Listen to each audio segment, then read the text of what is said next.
Ketogenic diets have grown in popularity and criticism over the last 20 or so years. Popular ketogenic diets include South Beach diet, Atkins diet, induction phase only, and several natural diets all over the world used by various tribes and peoples. 1. What does keto do to my body? Ketosis, to put it simply, is the state in which you burn fat for fuel. The human body isn't stupid, it will burn what it has in most abundance that yields the most energy for its volume. Carbs, some, burn up quick but are packed with intense fuel that yield large bursts of energy. Compare this to an energy drink that a lot of modern culture seems to adore. Fat and protein burn slowly and allow a steady stream of energy. Your energy levels won't soon crash because your body can't get rid of it near as fast as carbohydrates. Ketosis also helps regulate your blood without complications. Involving complex carbs into your diet causes your body to heighten your blood sugar and as a result produce insulin. This stuff is nasty in large amounts. Consider it to be your blood's very own personal, fat-kicking police force. High blood sugar is interpreted as toxic by your body, so the insulin regulates your blood to cleanse it. Soon, though, your body starts struggling to keep up. When you take high amounts of carbs, sugar, and the insulin can't keep up, your body converts sugar to fat and insulin stores it in cells.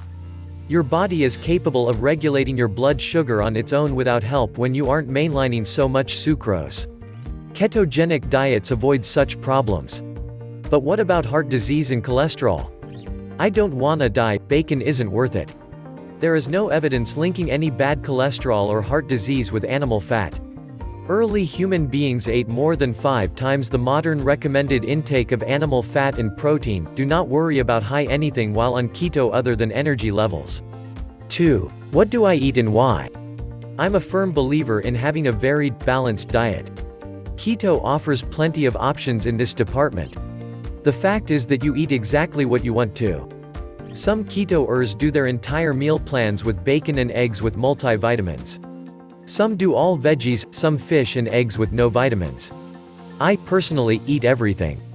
Leafy greens, beef, pork, chicken, fish, and eggs are a part of my regular diet. Yes, you can do keto as a vegetarian or even a vegan.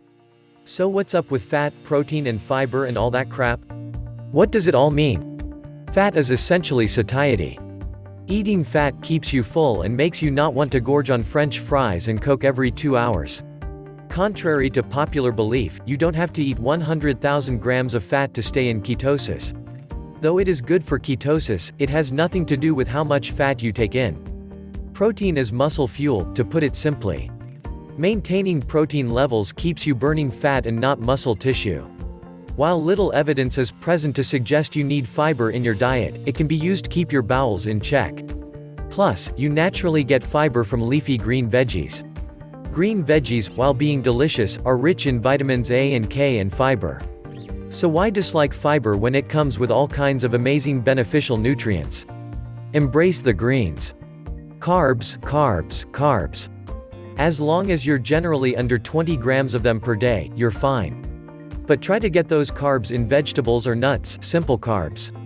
Fiber is technically a carb, but we love it to death. You often hear ketoers mention the term net carbs. Net carbs are the amount of carbohydrates in a food minus the fiber, as you cannot digest fiber and it doesn't cause an insulin response. It's important to note that fiber isn't an undo button, though. You can't eat a bowl of ice cream with green beans and subtract carbs from the ice cream. You subtract it from the carb count of the food that contains the fiber. In general, try to get all the colors in food you can. Doing so ensures that you're getting a wide variety of nutrients and even minerals. 2a. What do I drink? Coffee, diet sodas and tea are acceptable, sans sugar and milk, but drink water and drink a lot of it. 2b. Are there bad foods out there? Ketogenic diets aren't just about eating butter and shedding fat. It's about improving overall health. While things like hot dogs and Velveeta processed cheese are technically ketogenic in that they don't contain tons of carbs, they're generally not the best in terms of what is in them. What's in them, you ask? Read the ingredients and see for yourself. If you cannot replicate an item in your kitchen, chances are you shouldn't be eating the stuff anyway. Take pride in your food and what you make. Buy a low-carb cookbook. Buy fresh, local ingredients. Challenge yourself. Adopting a positive lifestyle around a diet can circulate into other facets of your life, too. That being said, when faced with the choice of unorganically sourced pork and a cream cake, use your common sense and opt for the lesser of two evils. Don't use a bad situation as an excuse for poor judgment.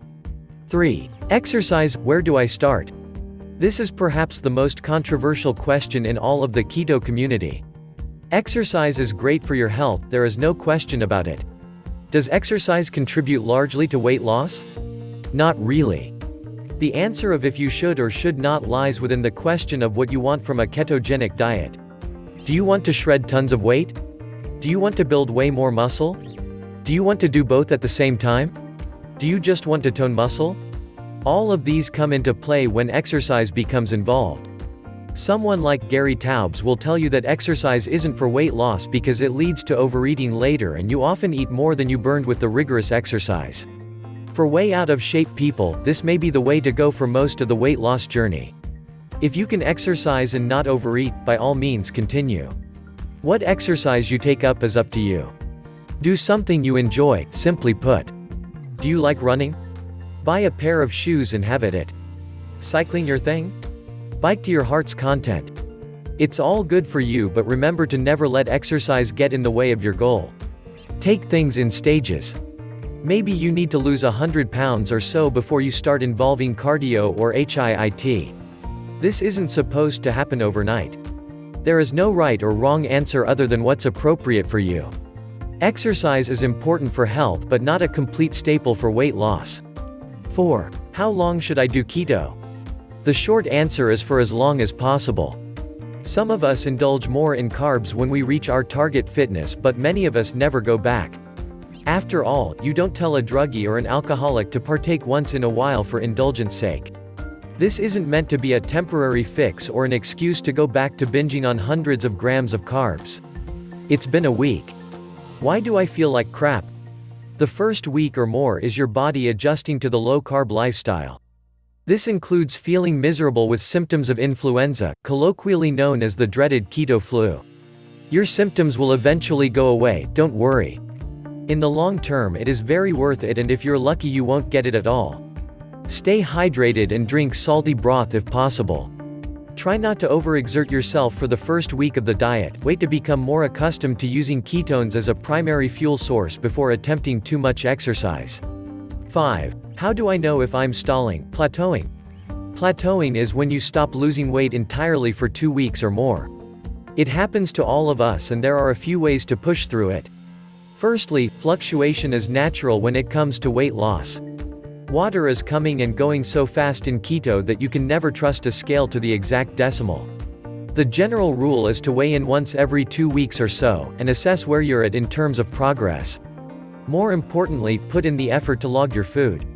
Logging is a simple discipline that, too, can spread to other aspects of your life.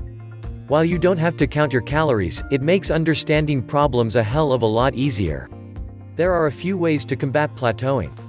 Some people do intermittent fasting, if as a means of breaking them. If is when you break a 24-hour period into 2 sections.